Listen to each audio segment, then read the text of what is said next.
Čau! Tokrat bom pokazala, kako jaz spomlad pripravljam gredice na vrtu. In sicer sem rekla, da bom predstavila način vrtnarjenja brez prekopavanja, kjer dodajamo na vrt samo sloje oziroma material, kot je recimo sekanci, gnoj, še najboljše, da je to vmešan skupaj.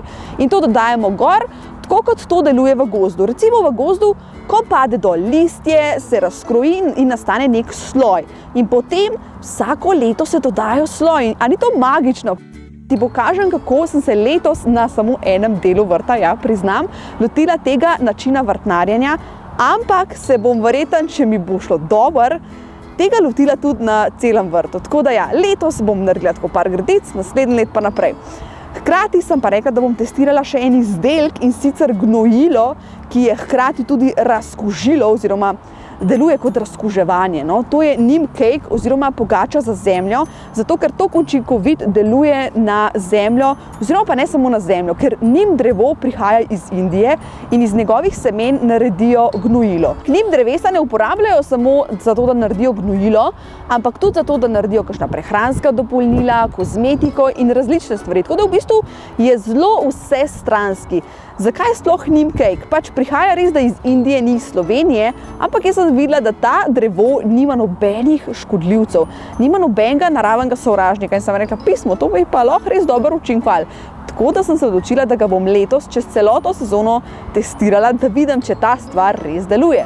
Neem cake je pakiran v papirnato vrečo in to se mi zdi najboljše, ker gnojilo res težko najdemo, da je pakirano v nekaj, kar ni plastika. In sem rekla, da zato še bolj podpiram take produkte, ker se mi zdi, da te plastike mi vrtičkarji res preveč proizvajamo. In sicer imaš le pri neem cakeu možnost, da kupaš vrečo 2 kg ali pa 4 kg. In 4 kg je dovolj za 100 kvadratnih metrov, tako da tega je precej dovolj. In jaz sem rekla, da ti danes pokažem, in sicer neem cake, to je ta prah, ga posuješ po vrtu, po gredici, ga na rahlo okopljaš noter, zaliješ zemljo in to je to. Lahko že takoj seješ in sadiš naslednji dan, ali pa če želiš prav isti dan, daš vmes nek sloj oziroma rečemo temu tampon zemlje. Če pa bomo na isti dan posadili grah, kot bi tudi radi uporabili neem cake, je pa v bistvu simpel.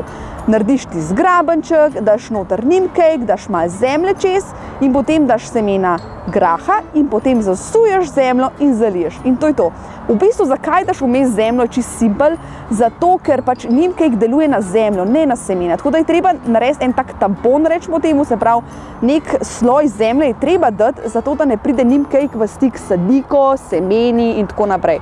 Ker na ta način neem cake deluje na zemljo, deluje na koreninski sistem in ne direkt na semena.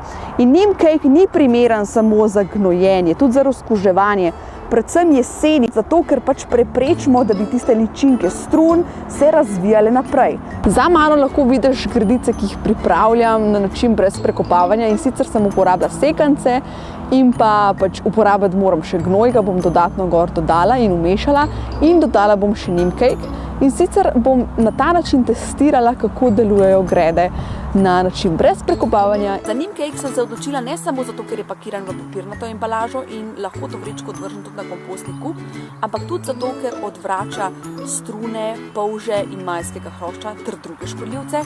In hkrati ni samo gnojilo, ampak tudi razkužilo, ki ga lahko uporabljamo celotno leto. Če imamo težave s strunami, lahko celotno leto vsak mesec naredimo lukenco ob sadiki, noter damo neem cake in zasujemo. In se na ta način rešimo strun. Je pa res, da je najbolj, da ga uporabljamo jeseni in pa spomladi. Neem cake lahko kupaš v Kali ali pa na spletni strani ekopridelava.si. Če te pa karkoli zanima, mi pa napiš spodaj pod komentarje, pa ti odgovorim. Uživi!